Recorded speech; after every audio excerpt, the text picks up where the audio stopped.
আসসালামু আলাইকুম। আজ আমি এই ড্রামার পার্ট 3 এক্সপ্লেইন করব। আপনারা যারা আগের এপিসোড দেখেননি তারা আই বাটন অথবা প্লেলিস্ট থেকে দেখে আসতে পারেন। তো চলুন শুরু করা যাক। এপিসোডের শুরুতেই দেখানো হয় সেই পাগল মহিলাটা নিজে নিজে আত্মহত্যা করতে যাচ্ছিল, তখনই শিমু তাকে মেরে ফেলে আর মনে মনে বলতে থাকে এই আত্মাটি যদি তার খারাপ ইচ্ছে নিয়ে মৃত্যুবরণ করত তাহলে সে স্পিরিট হওয়ার পরে পৃথিবীতে এসে মানুষদেরকে অত্যাচার করত। এরপরেই সে খেয়াল করে আশেপাশের সবাই তার এই কাজে অবাক হয়ে গিয়েছে, এমনকি দুয়ানজুও তার দিকে অবাক হয়ে তাকিয়ে আছে। তখনই সে অ্যাক্টিং করা শুরু করে। সে কান্নার ভান করে বলতে থাকে আসলে সে যেই সব কথাগুলো বলছিল আমার মা বাবা মারা যাওয়ার আগেও আমি এসব কথাই শুনেছিলাম, তাই তার এসব কথা শুনে আমি একদম সহ্য করতে পারিনি আর তাকে মেরে ফেলেছি। দুয়ানজু তখন তার কাছে এসে বলে তুমি আমার তরল কেন নিয়েছিলে। শিমু তখন তার কাছে অনেক মাফ চায় আর তাকে ক্ষমা করে দিতে বলে। দুয়ানজু তাকে কিছু বলে না, সেখানে থাকা মানুষগুলোকে তারা বাড়ি যেতে বলে। এরপর যখন তার প্রাসাদে ফিরে যায় তখন দুয়ানজু তাকে জিজ্ঞাসা করে সে আজকে এমন কাজ কেন করলো। শিমু তাকে বলে দেয় যদি আমি এই কাজ না করতাম তাহলে সে মারা যাওয়ার পরে শয়তানি আত্মায় পরিণত হতো যে মানুষদেরকে অত্যাচার করত। এটা শুনে দুয়ানজু তার কথায় বিশ্বাস করে আর বেশি কথা না বাড়িয়ে সে ওখানে থেকে চলে যায়।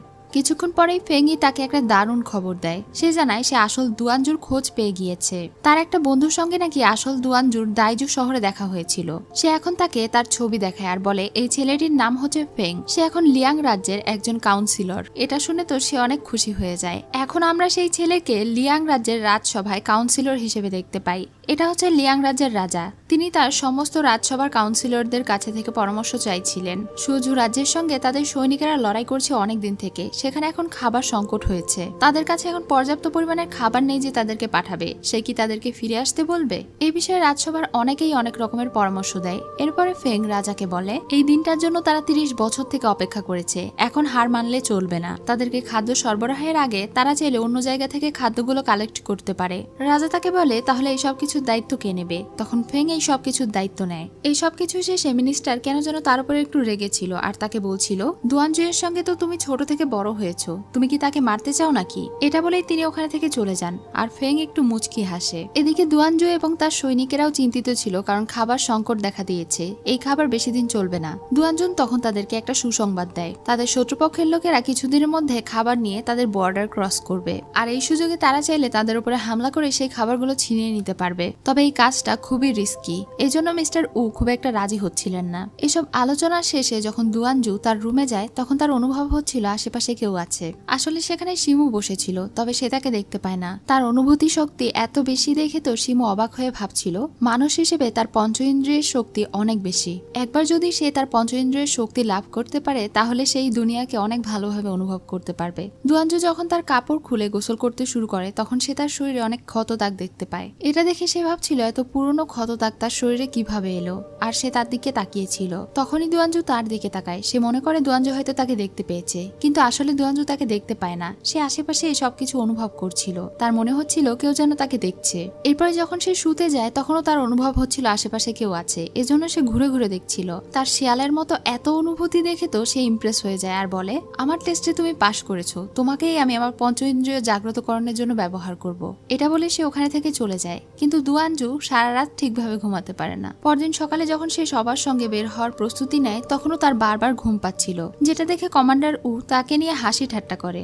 যাই হোক, এখন সে তাদের সকল সৈনিকদেরকে নিয়ে তাদের খাবার উদ্ধার করার জন্য চলে যায়। তারা তাদের বিরোধী দলের আসার অপেক্ষা করছিল। যখনই বিরোধী দলের লোকেরা ওই দিক দিয়ে খাবার নিয়ে যাচ্ছিল তখনই সে তীরের সাহায্যে তাদের উপরে অ্যাটাক করে, যেটা দেখে হানের কিছু একটা মনে পড়ে আর তার মাথায় অনেক ব্যথা শুরু হয়ে যায়। দুয়ানজু যখন সবাইকে বলে অ্যাটাক করতে, তারা সবাই মিলে সেই খাদ্য উদ্ধারের কাজে লেগে পড়ে। কিন্তু তখনই আবার তাদের উপরে অনেক সৈনিকেরা অ্যাটাক করে ফেলে, যেটা তারা আগে থেকে অনুমান করেনি, কারণ তারা মনে করেছিল শুধু এই কয়জনই আসবে। কিন্তু এতগুলো সৈনিক কিভাবে আসলো সে একদম বুঝতে পারে না। তাদের উপরে হওয়া অ্যাটাকের কারণে অনেকেই সেখানে মারা যায়। এমন সময় আকাশে অনেকগুলো পাখি দেখা দেয় আর তাদের সামনে একটা ভূতনি প্রকট হয়। মেয়েটি বলে ভূত হিসেবে তোমাদের কাজে আমার যুক্ত হওয়া ঠিক না, তবে তোমাদের সেনাদের মধ্যে একজনের সঙ্গে আমার চুক্তি ছিল যে তাদেরকে আমি বাঁচাবো, তাই ভালোই ভালোই তোমরা লিয়াং সৈনিকদেরকে ছেড়ে দাও, নয়তো তোমাদের খবর আছে।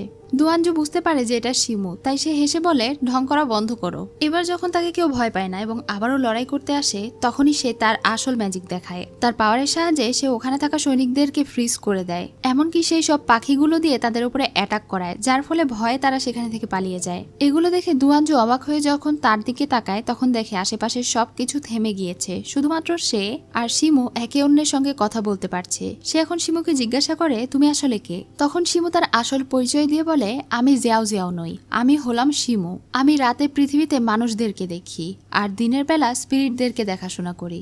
আমি হলাম স্পিরিট ল্যান্ডের সোভিয়ারিং, অর্থাৎ আত্মাদের রানী। এটা শুনে দুয়ানজুন একদমই ভয় পায় না, বরং সে তো এটা শুনে আরো বেশি এক্সাইটেড হয়ে যায়। সে বলে, তার মানে আমি বড়দের কাছে যেটা শুনেছিলাম পূর্ব সাগরের মধ্যখানে ফুসাং গাছের নিচে হোয়াইট স্পিরিট ল্যান্ড, এটা আসলেই সত্যি? তুমি কি আমাকে তোমাদের স্পিরিট ল্যান্ডে নিয়ে যাবে? শিমু তখন তাকে বলে, এটা কখনোই সম্ভব না, একমাত্র তোমার মৃত্যুর পরেই সম্ভব। আর কান খুলে শুনে রাখো, আমি তোমার আশেপাশে এজন্যই ছিলাম কারণ আমি তোমার সঙ্গে একটা ডিল করতে চাই। দুয়ানজু তখন তাকে বলে, ঠিক আছে, এই বিষয়ে না হয় আমরা বাড়িতে গিয়ে কথা বলি, এখানে কাজটা আমি সেরে নেই, রাতে আমি তোমার জন্য অপেক্ষা করব। এটা শুনে শিমু তাকে ছেড়ে দেয় আর ওখানে থেকে চলে যায়। তখন সবাই ফ্রিজিং থেকে একদম মুক্ত হয়ে যায়, যে কারণে তাদের অনেক অদ্ভুত লাগছিল, কারণ তাদের শত্রুপক্ষরাও সেখানে থেকে চলে গিয়েছিল। এবার যখন তারা প্রাসাদে ফিরে যাচ্ছিল, যাওয়ার পথে দুয়ানজু কোনো কারণবশতই হানকে জেলে বন্দি করার আদেশ দেয় আর তাকে বাঁচিয়ে রাখতে বলে। তখন তো হান ভীষণ অবাক হয়ে যায় আর তাকে ওখানে থেকে নিয়ে যাওয়া হয়। এদিকে চেং যখন শিমুর কাছে আসে তখন দেখতে পায় সে ঘুমিয়ে আছে, এজন্য সে তাকে জাগায় না। আর এটাও খেয়াল করে শিমুর কোমরে সবসময় যে পেনডেন্ট থাকে সেটা নেই, তাই সে এটা খুঁজতে চলে যায়। সে যাওয়ার পরে ওখানে চাং আসে আর শিমুর বডি পরীক্ষা করে বুঝতে পারে এখানে তার আত্মা নেই, শুধু বডি আছে। তখন সে বলতে থাকে, এই বডির আসল মালিককে যদি আমি খুঁজে পাই তাহলেই শিমুকে জব্দ করতে পারবো। এটা বলেই সে ওখানে থেকে চলে যায়। কিছুক্ষণ পরেই শিমুর আত্মা সেই বডিতে ফিরে আসে। তখন সে চেংকে ডেকে জিজ্ঞাসা করে, একটু আগে কি তার রুমে কেউ এসেছিল? চেং বলে, কই না তো। আর সে এখন শিমুর কাছে সেই পেন্ডেন্টটা খেয়াল করে, যেটা দেখে সে অবাক হয়ে ভাবতে থাকে, একটু আগে কি তাহলে আমি ভুল দেখেছিলাম? কিন্তু সে তো আর জানে না যে শিমুর বডির সঙ্গে যখন আত্মা যুক্ত থাকে তখন এই পেন্ডেন্ট থাকে, আর যখন এই পেন্ডেন্ট থাকে না তার মানে তার আত্মা বডিতে নেই। এদিকে রাতে যখন দুয়ানজুন বাড়িতে ফিরে আসে এবং তার ক্ষততে ব্যান্ডেজ করে পোশাক পরছিল তখন সেখানে শিমু আসে। সে এখন তাকে জিজ্ঞাসা করে তার আসল পরিচয় কি, এটা বলেই তার গলা চেপে ধরে। তখন সে বলে, আমি দুয়ানজু, দুয়ান শুনজি। এটা শুনে সে তার গলা আরো জোরে চেপে ধরে আর তাকে সত্যিটা বলতে বলে। কিন্তু তারপরেও দুয়ানজু একই কথা বলছিল আর তাকে বলছিল তাকে ছেড়ে দিতে। যেহেতু সে বুঝে গিয়েছিল শিমু অনেক বেশি পাওয়ারফুল, সে চাইলেও তার সঙ্গে লড়াই করতে পারবে না, এজন্য সে এখন তার কাছে ক্ষমা চায় আর বলে তার উপরে দয়া করতে এবং তাকে ছেড়ে দিতে। শিমু তখন তাকে ছেড়ে দেয় আর বলে, আমি তোমাকে মারবো না, কারণ আমি তোমার সঙ্গে একটা ডিল করতে চাই। সে তাকে বলে, তোমার পঞ্চ ইন্দ্রিয়ের বদলে আমি তোমাকে 5টা উইশ দেব।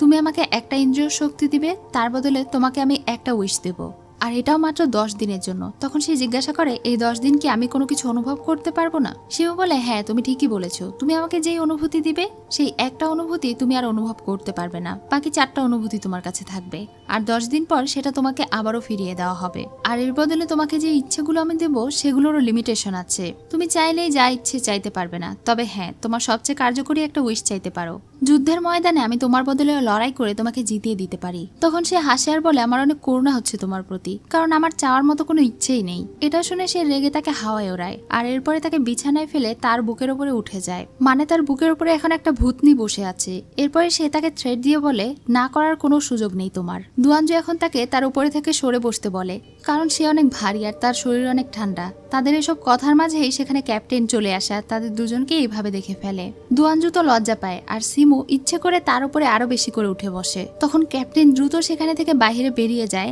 আর তার সঙ্গে মেংয়ের দেখা হয়, যে কিনা দুয়ানজুর জন্য খাবার নিয়ে যাচ্ছিল। সে যেন তাদের রুমে যেতে না পারে এজন্য সে মেংয়ের কাছে থেকে খাবার ছিনিয়ে নিয়ে খেয়ে ফেলে আর তাকে যেতে বাধা দেয়। তখন তো মেং প্রচন্ড রেগে যায় আর ওখানে থেকে রেগে চলে যায়। এদিকে শিমু এখন দরজা লক করে দেয় আর তার বুকের উপরে থেকে নেমে বসে। দুয়ানজু এখন তার সঙ্গে কথা বলে জানতে পারে শিমু 300 বছর থেকে এই দিনের অপেক্ষায় ছিল, কিন্তু দুয়ানজু বলে তার মনে এমন কোনো ইচ্ছেই নেই যেটা সে তার কাছে চাইবে। শিমু তখন অবাক হয়ে বলে, আমি ভূত হিসেবে 100 বছর থেকে মানুষদের মাঝে আছি, তুমি প্রথম মানুষ যার কিনা মনের মধ্যে কোনো ইচ্ছে নেই, তাই বলে এটা মনে করো না যে তোমাকে আমি ছেড়ে দেব। তুমি যেই লড়াইগুলো করছো প্রতিটা যুদ্ধে তুমি তো আর বেঁচে যাবে না, আমাকে তোমার প্রয়োজন হবেই। দুয়ানজু এখন তাকে জিজ্ঞাসা করে তার আসল রূপ কেমন, সে তার আসল রূপ দেখতে চায়। শিমু তখন তাকে বলে, আমার আসল রূপ দেখতে হলে 400 বছর আগে সেই কবরগুলো খুঁড়ে গিয়ে খুঁজে দেখো। এটা বলেই সে ওখানে থেকে গায়েব হয়ে তার বিছানায় শুয়ে পড়ে আর বলে, আজকে রাতে আমি তোমার সঙ্গেই ঘুমাবো, এখানে এসো। দুয়ানজু এর কোনো কিছুই মনে হয় না, সে গিয়ে তার পাশে শুয়ে পড়ে। তখন শিমু জিজ্ঞাসা করে, একটা ভূতনির পাশে ঘুমাতে তোমার ভয় করছে না? সে বলে, আমার কাছে এটা কোনো ব্যাপারই না, আমি প্রায় হাজার হাজার মানুষের মৃত্যু দেখি, মৃত মানুষ দেখা আমারও একটা অভ্যাসে পরিণত হয়েছে। এটা বলেই সে মাত্র 1 মিনিটের মধ্যে ঘুমিয়ে যায়, যেটা দেখে শিমু অনেক অবাক হয়। পরদিন সকালে সে আর চেং যখন বসে গল্প করছিল তখনই তারা মার্চেন্ট লিনকে দৌড়ে কোথাও যেতে দেখে। তখন তারাও তার পিছু করে বর্ডার গেটে চলে যায় আর দেখতে পায় সুয়ানঝু রাজ্যের সেই সেনাপতি তার অনেক সৈনিক নিয়ে এসেছে। ফেলেছে। সাথেই সে তাদের লিয়াং রাজ্যের প্রায় 23 জন মানুষকে ধরে ফেলেছে, যার মধ্যে বেশিরভাগই ছিল মার্চেন্ট লিং এর আত্মীয় স্বজন। সে এখন তাদেরকে থ্রেট দেয় এই যুদ্ধ বিরতি দেওয়ার জন্য, কিন্তু এরপরেও তারা তার কথা শোনে না। এমনকি যাকে মারতে চলেছিল তাদের মধ্যেও একজন তাদেরকে সাহস দেয় এবং বলে বহু বছর থেকে তারা এর প্রতীক্ষায় ছিল, সে যেন মনোবল না হারায়। তারা নিজেদের প্রাণ দিয়ে দেয়, তবুও তারা আত্মসমর্পণ করে না। এতজন গুরুত্বপূর্ণ মানুষদেরকে চোখের সামনে মারা যেতে দেখে তাদের সবার অনেক বেশি খারাপ লাগে। এখন সুয়ানঝু রাজ্যের সেনাপতি হাসতে হাসতে তাদেরকে বলে, যুদ্ধের জন্য এই 23 জন মানুষের প্রাণ দেয়া কি আসলেই অর্থিত হলো? তখন সে বলে, দ্রুতই আমরা যুদ্ধের ময়দানে নামবো, তখন এটার প্রতিশোধ অবশ্যই নেব। এটা শুনে তিনি আবারও হাসতে হাসতে সৈনিক নিয়ে সেখানে থেকে চলে যান। আর মার্চেন্ট লিন তার সমস্ত প্রিয়জনদেরকে হারিয়ে কান্নায় ভেঙে পড়েন, যেটা দেখে দুয়ানজু এবং আশেপাশের সবার অনেক খারাপ লাগে। মিস্টার লিন শোকাহত হয়ে প্রায় 2 দিন থেকে কিছুই খায় না। দুয়ানজু তখন তার সঙ্গে দেখা করতে আসে আর তাকে সান্ত্বনা দেয়। সে বলে, ওই শত্রুদেরকে আমি অবশ্যই হারাবো এবং এই সব কিছুর প্রতিশোধ নেব, কিন্তু আমার আপনার সাহায্যের প্রয়োজন। সে এখন তার সঙ্গে পার্সোনালি কথা বলে এবং জানায় সে শুনেছে সুয়ানজু শহর থেকে নাকি একটা গুপ্তচর এখানে পাঠানো হয়েছে, আর সেই গুপ্তচর নিজেই জানে না যে সে গুপ্তচর, কারণ সে তার স্মৃতি হারিয়ে ফেলেছে। তবে এটা প্রমাণ করার জন্য তার ক্যাপ্টেন লিনের সাহায্য প্রয়োজন। এই মুহূর্তে সে শুধু তাকেই ভরসা করতে পারে। তখন ক্যাপ্টেন লিন তাকে সাহায্য করতে রাজি হয়ে যায়। এবার তাদের কথা মতো পরদিন লড়াইয়ের আয়োজন করা হয়। সেখানে হানকে ডাকা হয়, কারণ সে হানকে সন্দেহ করছিল। একের পর এক সৈনিকের সঙ্গে হানকে লড়াই করতে দেওয়া হয়, কিন্তু সে সবাইকেই হারিয়ে দিচ্ছিল। লড়াইয়ে তার এত দক্ষতা দেখে আশেপাশের সবাই অনেক অবাক হচ্ছিল। শিমুও সেখানে এসে বসেছিল এবং এই সবকিছু এনজয় করছিল। ক্যাপ্টেন লিন এখন তাকে বলে, শুধু এই লড়াই করালেই তো বোঝা যাবে না, তার ভেতরে তার রাজ্যের যে স্পেশাল লড়াইয়ের দক্ষতাটা আছে সেটা বের করতে হলে তার চোখ বাঁধতে হবে। তখন হানকে কালো পট্টি নিয়ে এসে দেওয়া হয় এবং তাকে চোখ বাঁধতে বলা হয়। এই কালো পট্টি দেখে তার কিছু একটা মনে পড়ে যায়, যেন সে এর আগেও ওইভাবে লড়াই করেছে। এবার সে ওই কালো পট্টিটা নিজের চোখে পড়ে নেয় আর খুবই দক্ষতার সঙ্গে চোখ বেঁধেও সে সৈনিকদেরকে হারিয়ে দেয়, যেটা দেখে তো আশেপাশের সবাই বেশি চমকিত হয়ে যায়। এবার দুয়ানজু দাঁড়িয়ে বলতে শুরু করে, তাদের মাঝে সুয়ানঝু রাজ্যের একজন গুপ্তচর আছে আর তার মধ্যে লড়াইয়ের একটা বিশেষ দক্ষতা আছে। আজকের এই আয়োজন করা হয়েছে মূলত তাকেই ধরার জন্য। এটা শুনে আশেপাশের সবাই আলোচনা করতে শুরু করে, তাহলে কি সেই গুপ্তচর হান? দুয়ানজুন আবারও বলে, আজকেই আমি সেই গুপ্তচরকে খুঁজে পেয়েছি, আর সে আর কেউ নয় বরং মার্চেন্ট লিন। এটা শুনে তোর মার্চেন্ট লিন অবাক হয়ে যায় আর রেগে তাকে বলে, তুমি আমাকে ফাঁসানোর চেষ্টা করছো? দুয়ানজু এখন তাকে তার আসল নামে ডাকে। সে তাকে বলে, আমি আপনাকে চিনে ফেলেছি, কারণ আপনি আসল লিন নন। মিস্টার লিনকে আপনি লুকিয়ে রেখেছেন, আপনি হচ্ছেন মাস্টার 15। এটা বলা মাত্রই সে দুয়ানজুকে অ্যাটাক করে বসে এবং তার গলায় চাকু ধরে। এসব কিছু দেখে শিমু অনেক বেশি এনজয় করে। এরপরে শিমু আর চেং মিলে আসল মিস্টার লিনকে বের করে নিয়ে আসে, যাকে কিনা এই নকল লিন আটকে রেখেছিল। চেং একদিন মিস্টার লিনকে ফলো করতে করতে গাছের কোটরে গিয়ে আসল লিনকে খুঁজে পেয়েছে। এসব জানার পরে তো আশেপাশে থাকা সবাই অনেক বেশি অবাক হয়ে যায়, তাকে অ্যাটাক করতে চায়, কিন্তু দুয়ানজু তার কবলে ছিল। এজন্য সে দুয়ানজুর গলায় চাকু ধরে তাকে নিয়ে সেখানে থেকে পালাতে থাকে। আর যাওয়ার সময় সে এবং শিমু একে অন্যের দিকে তাকিয়ে হাসছিল।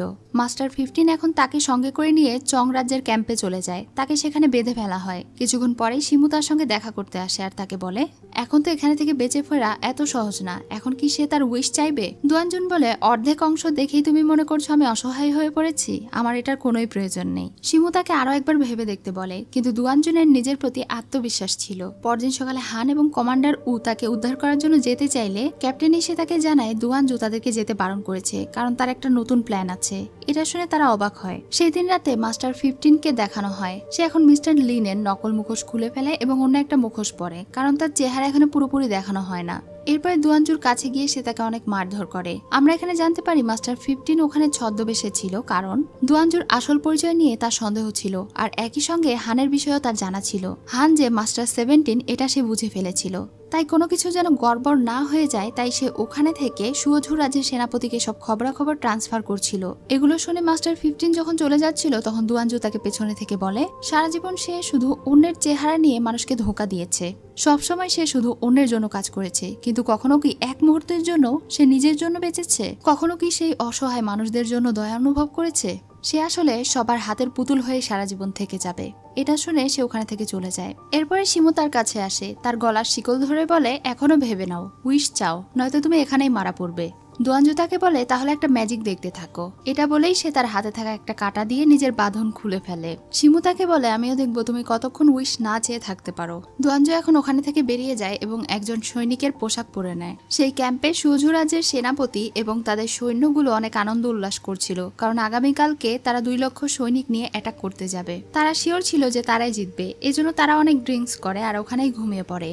কিছুক্ষণ পরেই দুয়ানজু লুকিয়ে একে একে সবার উপরে অ্যাটাক করতে শুরু করে। যেহেতু সেও এই সৈনিকদের মতো পোশাক পরেছিল এবং তাদের মধ্যে মিশেছিল, এজন্য ওখানে থাকা সৈনিকেরা তাদের শত্রুকে খুঁজে পাচ্ছিল না। সে চিৎকার করে তাদেরকে এদিকে ওদিকে যেতে বলছিল, তখন তারাও তাকে অনুসরণ করছিল। ওপর থেকে শিমু এসব কিছু দেখছিল আর এনজয় করছিল। দুয়ানজু এখন ওখানে থাকা ঘোড়া শালে যায় এবং একটা ঘোড়ার গাড়িতে আগুন লাগিয়ে সে চারিদিকে ক্যাম্পে ঘোরাতে থাকে, যার ফলে সমস্ত সৈনিকদের ক্যাম্পে আগুন লেগে যায়। এরপরে সে আবার তাদের ক্যাম্পে মজুত করে রাখা সব বোমগুলো ফাটিয়ে দেয়। এতে করে পুরো ক্যাম্পটাই আগুনে জ্বলে পুড়ে ধ্বংস হয়ে যায়। সে একা একটা মানুষ সবকিছু জ্বালিয়ে পুড়িয়ে দেয়। এরপরে সে বের হয়ে যায়। এদিকে সুজুর সেনাপতি লড়াই করার জন্য রেডি হচ্ছিল, তখনই একজন সৈনিক এসে জানায় তাদের পুরো ক্যাম্পকেও একজন জ্বালিয়ে দিয়েছে। সে যখন ওখানে যাবে তখনই পেছনে থেকে দুয়ানজু তার গলায় তরোয়াল চালিয়ে দেয়। এরপরে সে তার পুরো মাথা কেটে আলাদা করে ফেলে। যখন সেখানে সৈনিকেরা আসে তাদের সঙ্গে লড়াই করে সে ঘোড়া নিয়ে এবং ওই লোকের মাথা নিয়ে সেখানে থেকে পালিয়ে যায়। মাস্টার 15 যখন এখানে এসে এই সব কিছু দেখে তখন তো অনেক ভয় পেয়ে যায়। শিমু যখন চারিদিকে দেখছিল এবং একাই সে এত কিছু করে ফেলেছে দেখে সে অনেক ইমপ্রেস হয়ে যায়।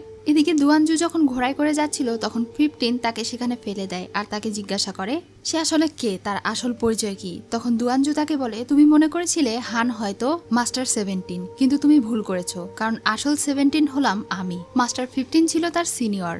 তারা দুজন একই জায়গায় বেড়ে উঠেছে, কিন্তু যখন তাকে হাই র্যাঙ্ক পজিশন দেওয়া হবে তখন 15 তার কাছে থেকে সেই পজিশন ছিনিয়ে নিয়েছে। এবার সে তাকে চিনতে পারে আর তাদের দুজনের মধ্যে লড়াই শুরু হয়ে যায়। শিমু এখানেও দূর থেকে তাদের দুজনের লড়াই দেখছিল। যেহেতু তারা দুজন একই জায়গায় বেড়ে উঠেছে এবং একই সঙ্গে লড়াই প্র্যাকটিস করেছে, তাই তারা দুজন একে অন্যের বেশ ভালোই প্রতিদ্বন্দ্বী ছিল। কেউ কাউকে হারাতে পারছিল না। দুয়ানজু বলে আমি কখনোই তাদেরকে ধোকা দেইনি, কারণ আমি কখনো তাদেরকে বিশ্বাসই করিনি। লড়াইয়ের এক পর্যায়ে দুয়ানজু বেশি আহত হয়ে পড়ে। আমরা মাস্টার 17-এর চেহারাটাও দেখতে পাই। 17 এখন তার পেটের ভেতরে চাকু ঢুকিয়ে দিয়ে বলে তোমার মতো ছেলে যে কিনা তার সহপাঠীদেরকে বিশ্বাস করে না তার বেঁচে থাকার কোনো অধিকার নেই। কিন্তু দুয়ানজু তখন হেসে বলে তুমি লাস্টে এই ভুলটাই করে ফেললে। এটা বলেই সে নিজের পেটে থাকা চাকু দিয়ে তার গলা কেটে ফেলে আর তাকে ওখানেই মেরে ফেলে। শিমু যদিও বেঁচে গিয়েছিল, কিন্তু তার অবস্থা অনেক বেশি খারাপ হয়ে গিয়েছিল। এখনই তার চিকিৎসা না করা হলে সে ওখানেই মারা যাবে। এত মুমূর্ষু অবস্থায়ও সে হার মানেনি। এটা দেখে শিমু তার কাছে আসে। সে তাকে জাগানোর চেষ্টা করে। তখন দুয়ান তাকে বলে আমার মনের ইচ্ছে হলো 3টা পরিবারের সদস্যদেরকে মেরে ফেলা, কিন্তু তাদের মধ্যে অনেক বেশি ছোট একটা বাচ্চা ছিল, তাই তাকে আমি মারতে পারিনি। তাই আমি সেই বাচ্চাটার চেহারায় শুধু একটা কাটা চিহ্ন এঁকে দিয়েছিলাম। এরপরে আমি শুধু স্বাধীন হওয়ার ইচ্ছে নিয়ে পুরো পৃথিবী ঘুরে বেরিয়েছি, আর এখন পর্যন্ত আমি অনেকজন মানুষকে মেরেছি। এসব কিছু বলছিল আর হেঁটে হেঁটে এগোচ্ছিল। এক পর্যায়ে সে আর হাঁটতে পারে না। সে এখন শিমুকে বলে আমি হয়তো মারা যাব, তোমার ইচ্ছে হয়তো পূরণ হবে না, তাই এখন কি আমাদের ডিলটা করা সম্ভব? আমার ইচ্ছে হলো তুমি আমার ভেতরে থেকে 5টা ইন্দ্রিয় নিয়ে নিও, কিন্তু আমাকে বাঁচিয়ে রেখো। তার এমন কষ্টের সময় শিমু যদিও এটা নিতে চাইছিল না, কিন্তু তারপরেও সে রাজি হয়ে যায়। এখন তারা দুজন সেখানে বসে পড়ে আর তাদের ডিল অনুযায়ী শিমুর ভেতরে থাকা সেই পার্ল সে কানায় কানায় পূর্ণ করে দেয়। তারা দুইজনই একই কথা উচ্চারণ করতে থাকে, তোমার ইন্দ্রিয় আমার হলো এবং আমার ইন্দ্রিয় তোমাকে দিলাম। এটার ফলে চারিদিকে একটা ম্যাজিক্যাল ব্যারিয়ার সৃষ্টি হয় আর তাদের ডিল সম্পন্ন হয়। অন্যদিকে দুয়ানজুর সৈনিকেরা এই সুযোগে তাদের প্ল্যান মতো চং রাজ্যে ঢুকে সেখানে থাকা সকলকে মেরে ফেলে আর চং রাজ্যও জয় করে নেয়। শিমু এখন দুয়ানজুকে ধরে তার সঙ্গে করে বাড়িতে নিয়ে যাচ্ছিল। পথে দুয়ানজু তাকে বলছিল আমার আসল পরিচয় দুয়ানজু, আমি আসলেই প্রিন্স দুয়ানজু। আমার বাবা আসলে একজন ফেমাস স্কলার ছিল। ছোটবেলায় আমাকে কিছু লোকেরা ভিক্ষা চেয়েছিল, তখন আমাকে ছোটবেলায় চং রাজ্যে পাঠাতে বলা হয়েছিল, কিন্তু আমার বাবা এতে রাজি হয়নি। তাই অন্য একটা ছেলেকে দুয়ানশু সাজিয়ে চং রাজ্যে পাঠিয়ে দিয়েছিল। এরপর একদিন ডাকাত এসে সেই দুয়ানশুকে মেরে ফেলে। তবে আমাকে একটা জায়গায় লুকিয়ে রাখা হয়েছিল, কিন্তু তারপরেও আমি বাঁচতে পারিনি। আমাকে তারা চং রাজ্যে তুলে নিয়ে যায় এবং সেখানে একটা মাস্টারের কাছে আমাকে ট্রেনিং নিতে হয়। কিন্তু সেই ট্রেনিং এতটা ভয়ানক আর এত কষ্টের ছিল যে সেটা আমাকে মনস্টার বানিয়ে দিয়েছিল। কিন্তু আমি সত্যিকারই দুয়ানশু, যার জন্ম নান্দু শহরে হয়েছিল। এটা বলেই সে জ্ঞান হারিয়ে ফেলে। তখন শিমু তাকে নিজের জাদুর লাঠিতে করে বাড়িতে নিয়ে যাচ্ছিল। সেই সময় দুয়ানশু তাকে আস্তে আস্তে বলছিল হ্যাপি নিউ ইয়ার, এই নতুন বছর তোমার জীবনে সুখ বয়ে নিয়ে আসুক, তোমার সকল ইচ্ছে পূরণ করুক। এটা শুনে তার অনেক ভালো লাগে আর সেও দুয়ানশুর জন্য দীর্ঘ আয়ু কামনা করে। যাওয়ার সময় সে মনে মনে বলছিল মানুষদের পৃথিবীর মধ্যে তুমি আসলে অনেক স্ট্রং এবং স্পেশাল, এজন্যই হয়তো আমার পঞ্চ ইন্দ্রিয়ের জন্য তোমাকেই সিলেক্ট করা হয়েছে, তুমি আসলেই আমার জন্য একদম পারফেক্ট। এসব কিছুই ভাবছিল আর ফিরে যাচ্ছিল। আর এখানেই আজকের এপিসোড শেষ হয়ে যায়। সো ভিউয়ার্স, আজকের এই পার্ট তোমাদের কেমন লেগেছে অবশ্যই জানিও। আর এই পার্ট ভালো লেগে থাকলে কমেন্টে জানাও, দ্রুতই নেক্সট পার্ট নিয়ে আসবো।